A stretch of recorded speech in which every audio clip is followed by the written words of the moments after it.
Good morning.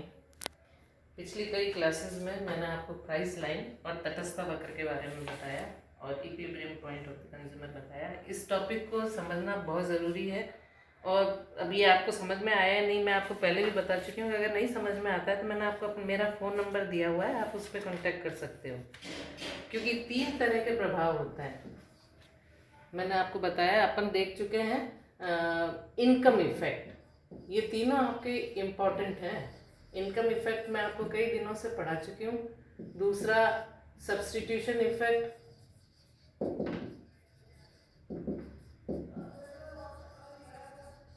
और तीसरा price effect. ये 3 तरह के प्रभाव महत्वपूर्ण है और इन तीनों से ही हम हिग्स का एनालिसिस देखेंगे कि कैसे हिग्स प्राइस इफेक्ट में से इन दोनों इफेक्ट को अलग करता है। तो हमें इनकम इफेक्ट तो मोटा मोटा ये समझ में आया कि जब आय में परिवर्तन होने से, आय में परिवर्तन होने पर प्राइस लाइन पैरेलल शिफ्ट हो गई। जब आय में परिवर्तन होने से उपभोक्ता की मांग में परिवर्तन हो जाए तो वो आय प्रभाव है। ये मैं आपको बता चुकी हूँ। आय mn से बढ़कर m1 n1 हो गई और मांग OX से बढ़कर OX1 और OY से बढ़कर OY1 हो गई। इक्विलिब्रियम पॉइंट E से E1 हो गया और ये हमारा ICC यानी आय उपभोग वक्र है। तो क्लियर है। मैंने आपको ये भी बताया है कि अगर हम इंडिफरेंस कर्व और प्राइस लाइन ड्रॉ नहीं करें और केवल ये कर्व, इस तरह से कर्व ड्रॉ करें तो भी वो हमारे ICC को बताएगा। और इसके लिए मैंने आपको कहा था, देखो ये अपन कैसे ड्रॉ करेंगे, ये यूँ। इसी तरह ICC यूँ भी हो सकता है, यूँ भी हो सकता है, यूँ भी हो सकता है, यूँ भी हो सकता है। ये मैंने आपको इन सब की कैरेक्टरिस्टिक, ये हॉरिजॉन्टल है, इन सब की कैरेक्टरिस्टिक भी मैंने आपको बताई थी, सबकी विशेषताएं बताई थी कि ICC, भिन्न भिन्न ICC पे उपभोक्ता की क्या स्थिति है, वस्तु किस तरह की है। तो मोटा मोटा आपको ये समझ में आना चाहिए कि जब आय में परिवर्तन होने से मांगी जाने वाली मात्रा में परिवर्तन हो जाता है तो वो आय प्रभाव है। अब प्रतिस्थापन प्रभाव क्या है? सब्स्टिट्यूशन, दूसरा इफेक्ट जो आपका है प्रतिस्थापन प्रभाव।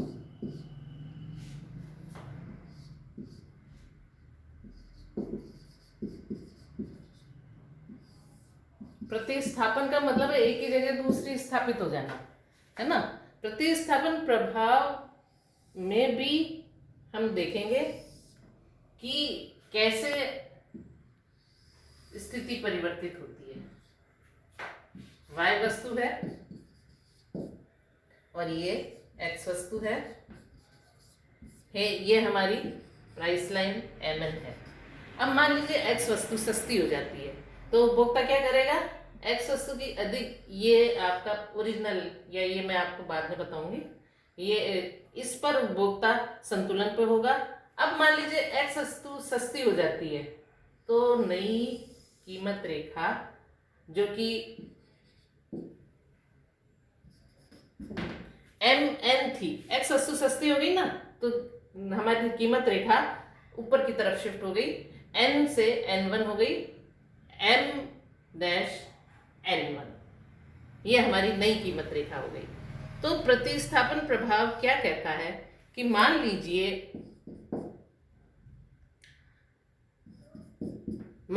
प्राइस लाइन mn है, उपभोक्ता E बिंदु पर संतुलन पर है और X की OX मात्रा और Y की OY मात्रा कंज्यूम कर रहा है। प्रतिस्थापन प्रभाव क्या कहता है कि मान लीजिए X वस्तु सस्ती हो गई तो ऐसी स्थिति में Y वस्तु इतनी महंगी हो जाए कि उपभोक्ता का जो नया संतुलन, Y वस्तु में हम इतनी कमी कर दें, Y वस्तु इतनी महंगी हो जाए कि नई कीमत रेखा m1 n1 original indifference curve को E बिंदु पर स्पर्श करे, यानी तटस्थ वक्र वही रहे, X वस्तु सस्ती हो गई तो X की मात्रा बढ़ जाए। अब वो X की जगह OX1 और Y क्योंकि महंगी हो गई तो Y की मात्रा OY डैश खर्च करेगा। एक्चुअली क्या है, मान लीजिए एक्स वस्तु की कीमत कम हो जाती है, कम होने से हमारी एक्स वस्तु की मान लो कीमत कम हो गई, ओरिजिनल हमारी प्राइस लाइन ये है, एक्स वस्तु की कीमत कम हो गई और नई प्राइस लाइन मान लीजिए इस तरह की हो गई, तो एक्स वस्तु की कीमत कम हुई, मान लीजिए वो उसके पास 100 रुपए थे, एक्स की कीमत मान लीजिए 10 रुपए थी, तो वो कितनी एक्स खरीद रहा था, 10। अब एक्स की कीमत कम होकर मान लीजिए 8 रुपए हो गई और उसको एक्स मान लीजिए 10 इकाइयां ही खरीदनी है, तो मोटा मोटा उसके 80 रुपए ही खर्च हुए, 20 रुपए उसके बच गए। तो हम इनडायरेक्टली ये कहते हैं कि उसकी आय तो आई तो 100 रुपए है, लेकिन क्योंकि एक्स वस्तु सस्ती हो गई इसलिए वो अब एक्स की 10 इकाइयां 80 रुपए में ही खरीदेगा, तो उसकी वास्तविक आय में 20 रुपए की बढ़ोतरी हो गई। उस 20 रुपए को वो दूसरी वस्तु खरीदने में इस्तेमाल कर सकता है। समझ में आई बात को? बात ये है, मान लीजिए उपभोक्ता की आय 100 रुपए है, एक्स पी एक्स मान लीजिए 10 रुपए है, तो वो कितनी एक्स खरीद रहा है, 10। अब मान लीजिए एक्स वस्तु की कीमत कम हो गई, तो हमारी नई प्राइस लाइन MN1 हो गई और वो मान लीजिए एक्स की कीमत 8 रुपए हो गई और मान लीजिए वो 10 एक्स ही खरीद रहा है, पी एक्स क्या हो गया, पी एक्स जो 10 था अब कितना हो गया, 8 रुपए, और 10 था तो वो एक्स की 10 इकाइयां खरीद रहा था। अब मान लीजिए वो एक्स की 10 इकाई खरीदता है,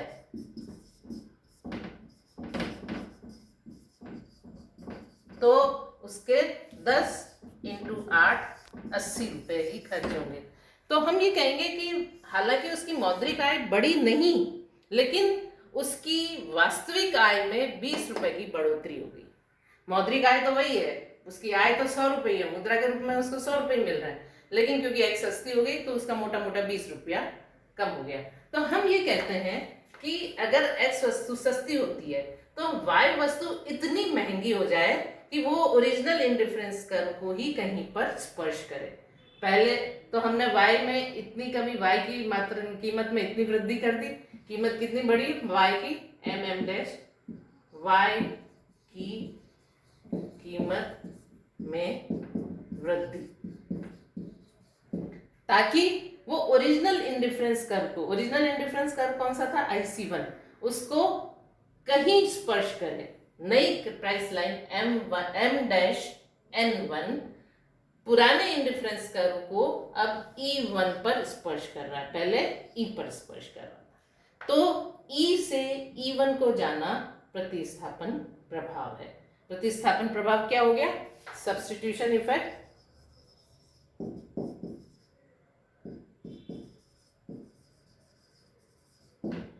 E से E1 या x के टर्म में x टू x1, ये हमारा प्रतिस्थापन प्रभाव है।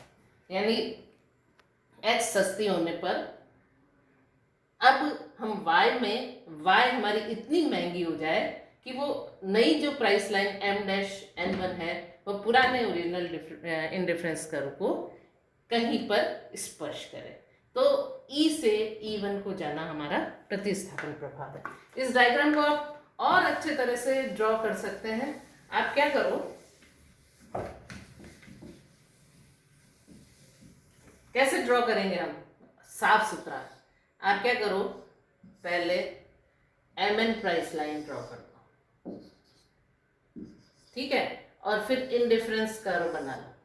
अब जो नई प्राइस लाइन है, या इंडिफरेंस कर्व भी बाद में बनाओ, चलो ओरिजिनल आप प्राइस लाइन ड्रॉ करो MN, ये y वस्तु हो गई, ये x वस्तु हो गई। अब क्या करो, आप नई प्राइस लाइन ड्रॉ करो जो क्या करेगी, y की कीमत में तो कमी को दिखाएगा और y की कीमत में तो वृद्धि को दिखाएगा और x की कीमत में कमी को दिखाएगा। इस ओरिजिनल MN प्राइस लाइन पर इंडिफरेंस कर्व को यहाँ टच करा दो और नई प्राइस लाइन पर यहाँ टच करा दो, तो ये तो हो गया E, ये E1, यहाँ पे वो OX मात्रा खरीद रहा था, अब X1 खरीद रहा है, अब Y की कीमत बढ़ गई इसलिए Y की मात्रा जो पहले OY थी अब वो OY डैश हो गई। तो E से E1 को जाना हमारा प्रतिस्थापन प्रभाव है। प्रतिस्थापन प्रभाव समझ में आ गया ना। प्रतिस्थापन प्रभाव ये है कि x की कीमत में कमी होने पर y की कीमत में इतनी वृद्धि कर दें कि वो ओरिजिनल इंडिफरेंस कर्व को कहीं पर स्पर्श करे। तो ये ओरिजिनल इंडिफरेंस कर्व पर दोनों बिंदु स्थित है, इसका मतलब है दोनों पर संतुष्टि का स्तर समान है। यानी x सस्ती होने से जो उसकी मौद्रिक आय में वास्तविक आय में जो वृद्धि हुई, यहाँ पर हमने उसको कम कर दी। तो इस तरह से हम प्रतिस्थापन प्रभाव निकालते हैं। प्रतिस्थापन प्रभाव क्या है? प्रतिस्थापन प्रभाव में भी स्थिति यह है कि उपभोक्ता ना तो पहले से अच्छी स्थिति में है, ना पहले से बुरी स्थिति में है, क्योंकि ई पर जो उसका सेटिस्फेक्शन है वही E1 पर है।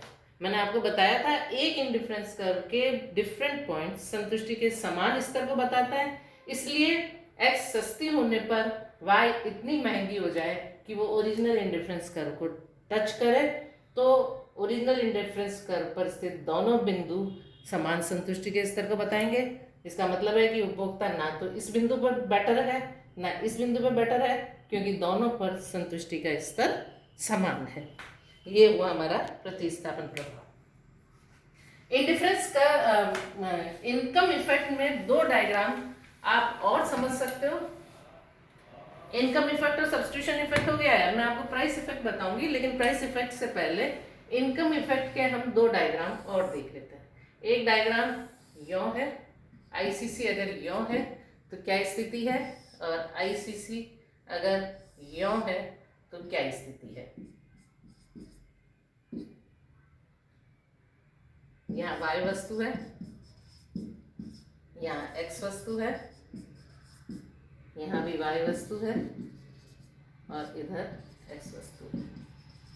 मैंने आपको बताया, देखो शुरू में ये बढ़ रहा है, लेकिन इस बिंदु के बाद ये कम हो रहा है, तो इस बिंदु के बाद y वस्तु निम्न कोटि की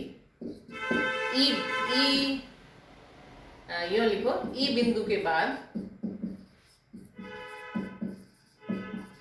y वस्तु निम्न कोटि की है। क्यों है? क्योंकि ई बिंदु के बाद आय बढ़ने पर y वस्तु का उपभोग बढ़ने की जगह कम हो रहा है। x का तो बढ़ रहा है, पूरी आईसीसी में x का कंजम्पशन बढ़ रहा है, लेकिन ई बिंदु के बाद y का कंजम्पशन बढ़ने की जगह घट रहा है। इसी तरह यहाँ पर ई बिंदु के बाद x वस्तु ई बिंदु के बाद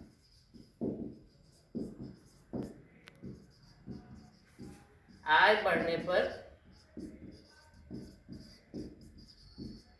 y वस्तु का आईसीसी तो ये है ना, आईसीसी y x वस्तु का प्रयोग घटता है, अतः x वस्तु निम्न कोटि की। तो ये सारे चीजें क्लियर है। आय प्रभाव पूरी तरह से क्लियर हो जाना चाहिए, प्रतिस्थापन प्रभाव पूरी तरह से क्लियर हो जाना चाहिए। अगली क्लास में मैं आपको प्राइस इफेक्ट बताऊंगी, क्योंकि जैसे आय प्रभाव है, आय प्रभाव में हमने क्या देखा, उपभोक्ता की आय बढ़ने पर जबकि x और y वस्तु की कीमत स्थिर है, मांग में परिवर्तन आय प्रभाव है। कीमत प्रभाव में क्या कर देखेंगे हम, किसी वस्तु की उपभोक्ता की दोनों वस्तु में से किसी भी वस्तु की कीमत में कमी या वृद्धि होने पर मांग में जो परिवर्तन होता है वो कीमत प्रभाव है। कीमत प्रभाव हम अगली क्लास में देखेंगे।